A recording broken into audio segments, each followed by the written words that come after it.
महायुती उमेदवार राम बदानेंच्या प्रचाराची रिक्षा फोडली।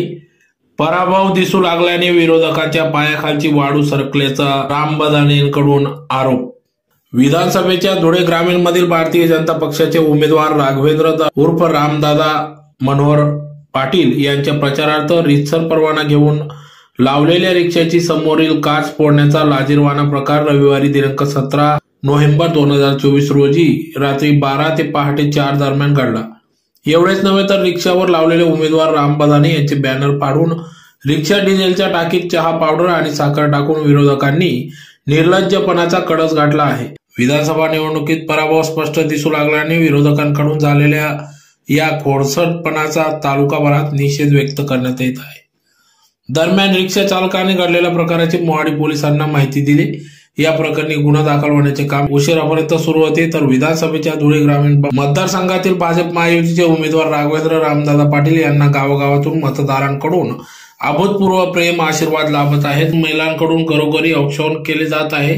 प्रौढ ज्येष्ठ नागरिकांचा भरभरून आशीर्वाद, मतदारांचा उदंड प्रतिसाद मिळत आहे।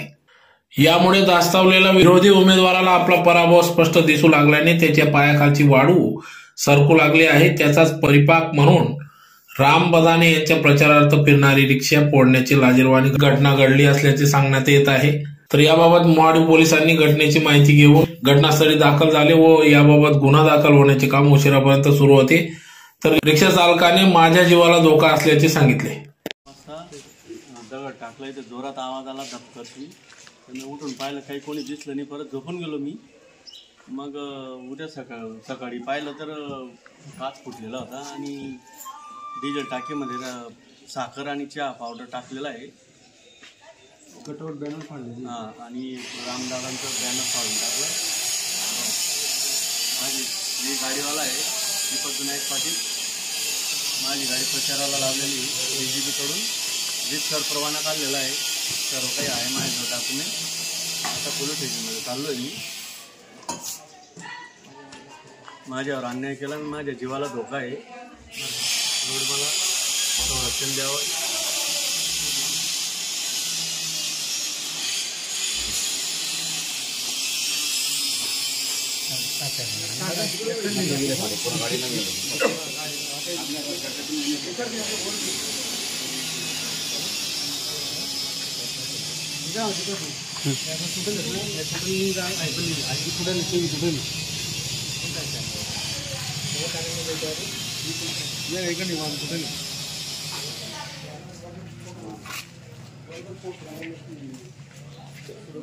फायबर भी तोड़ता गेला नहीं